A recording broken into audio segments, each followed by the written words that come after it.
I'm Philippa Mannion. I'm a freelance playwright and producer, and I work in the theatre industry.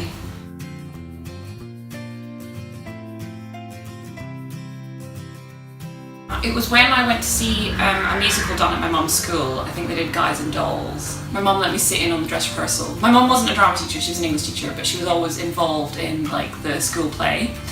And I think I saw a few of the girls singing and dancing and acting in Guys and Dolls, and I was just like, this is amazing. And they were in high school, and I was just like, I really want to do this. Like, school is boring. I want to do that. I was actually really shy as a child, so I think my mum kind of pushed me into theatre. Yeah.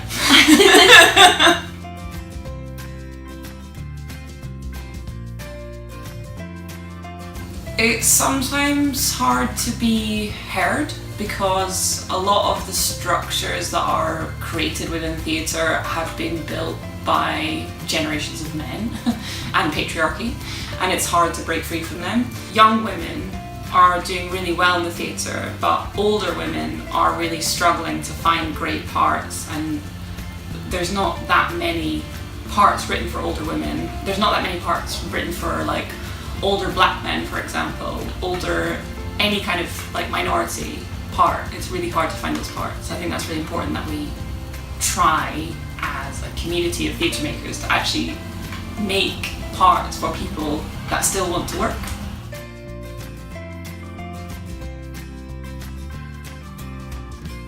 What I love most about the theatre is that people come together. You're kind of forced in a way to work with people that you might not necessarily initially think that you need to work with. You might have a little idea for a show and then you realise actually it needs a really strong sound design, so you end up working with a musician. I just love working with lots of different people, and I think the more diverse your team is, the better the show's going to be, and the more people you're going to reach with that story.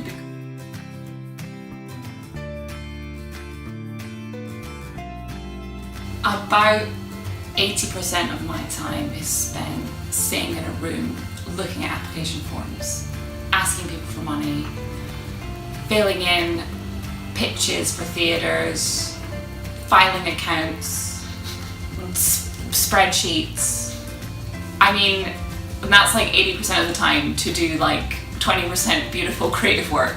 Always the most challenging thing is finding the money to do the show that you want to do.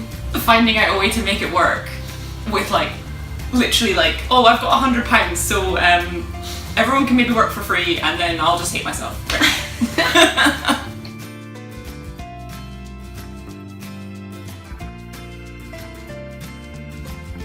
I always look back on theatre shows with this kind of rose-tinted nostalgia, wasn't that so wonderful? But I'm sure there's moments in every project where you're just nothing is working.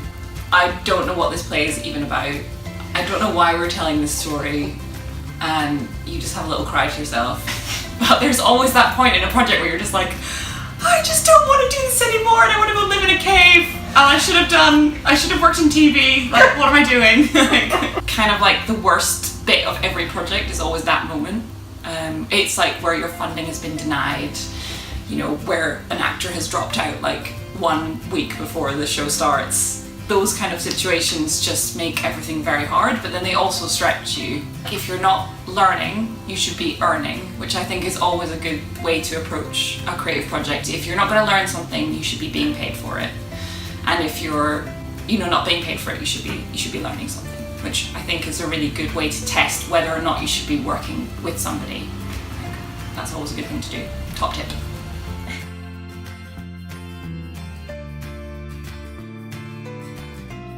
I think the best experience I've had in theatre so far has been stretching myself to write my own show. So I wrote a play about a portion of my life that I was very unhappy about, but I managed to turn it into a piece of art. That's definitely been the best experience of my life, is just getting a show written, getting a team together to put it on, doing it on a budget of about £500, and just kind of making a play for an audience that people enjoyed and people gave me good feedback about. And I think if I can just keep doing that, then I think I've got it sorted,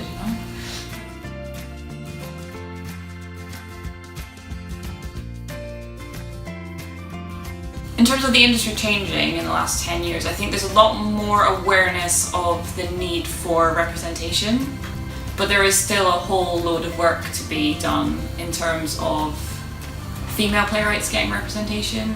In the top kind of like London venues, the majority of work that's being put out there is written by men. Like that's just looking at gender, that's not even looking at race or anything like that. It's kind of awful, to be honest. We've got to try to get it right at the grassroots level, and then hopefully it'll come back up to the top level, but then the top have got to do stuff about the bottom as well, so I don't know.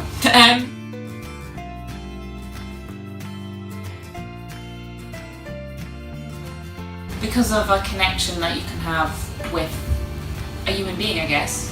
It is different from going to the cinema, but there's something about having that person live in front of you, saying stuff to you. Because you won't like everyone that's in a play usually. You usually just connect with maybe a couple of characters. That's really exciting, that you can hear lots of different stories in the theatre. I just wish more people would go to the theatre, but it's quite expensive, so I understand why they don't.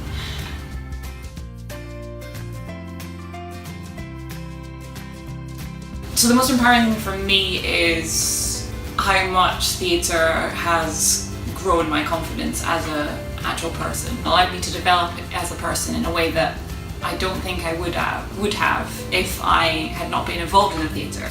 Cool. That's it. Do you want me to say anything else about the patriarchy? Action! Action!